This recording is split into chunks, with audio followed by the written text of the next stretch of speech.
ఆలోచించగలుగుతున్నారు వాళ్ళు కూడా. స్వయంగా వాళ్ళ కంట్రీకి వాళ్ళు ఏం చేసుకోలేనిది ఏం ఆర్మీ సిస్టమ్ ఉంది అక్కడ?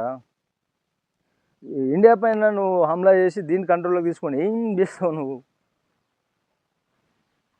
ఇవన్నీ పనికి మళ్ళీ ఓల్డ్ మైండ్ సెట్ని వదిలిపెట్టి తీసుకుంటే మంచిది.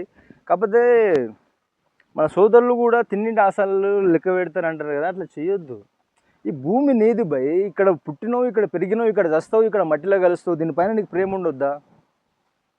ఇక్కడ ఉండి ఇక్కడ నీకు ఏం కావాలో రైట్స్ నువ్వు ఫైట్ చేసి సాధించుకో.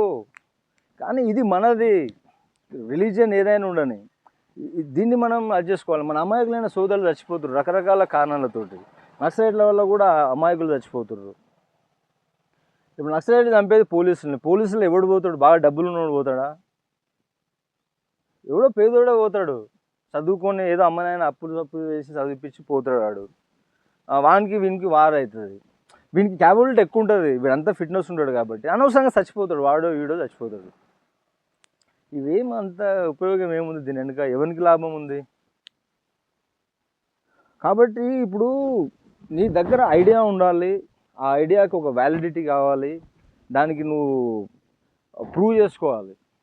అంతేగాని వెపన్స్ తోటి దాంతో ఏం కాదు. ఈరోజు కాకపోతే రేపు పట్టుకొని మళ్ళీ చంపేస్తారు. ఎందుకంటే పోలీస్ వ్యవస్థ అంత స్ట్రాంగ్ ఉంది, ఆర్మీ అంత స్ట్రాంగ్ ఉంది, టెక్నాలజీ చాలా డెవలప్ అయింది. మన దరిద్రానికి ఎక్కడనో ఎవడో ఏదో టెక్నాలజీ తయారు చేస్తే దాన్ని తీసుకొని మనం వాడుకుంటాం, గ్లోబలైజేషన్ పుణ్యమా అని. మనకి ఏదో పేటెంట్ రైట్స్ అమౌంట్ ఏదో కట్టేసి ఎంతసేపు టెక్నాలజీ ఇంపోర్టే అవుతుంది. మనం స్వయంగా ఏం చేస్తున్నాము? మనమేమో కులము మతము ఇట్లాంటివి.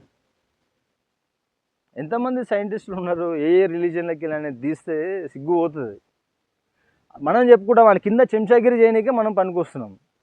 ఆడ కూడా పని చేసేది మనటోళ్ళే, సిగ్గు పడాలి మనం. ఆడపోయి ఎందుకు చేయాలరా నాయన, ఈడెందుకు చేసుకోవద్దు? ఎన్ని సోర్సెస్ ఉన్నాయి ఇక్కడ. ఏమనంటే రాజకీయ నాయకులు, వ్యవస్థ, అవినీతి, లంచము, పక్షపాతము, పైకి రానియరు. ఎవడో ఒకడు వస్తాడు, వచ్చి అందరు దూల తీర్చేస్తాడు. టైం వస్తుంది, అన్నిటికీ టైం వస్తుంది. నిన్న మొన్నటి వరకు వేరే సీజన్ ఉండే, ఇప్పుడు సీజన్ ఉంది.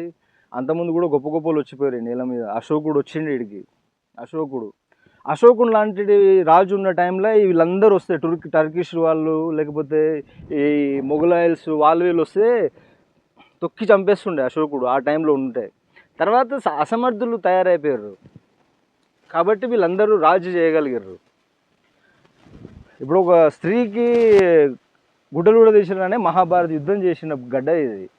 అశోకుడు అట్లాంటి వాళ్ళు వీరులు పుట్టిర్రు. చంద్రగుప్త మౌర్యుడు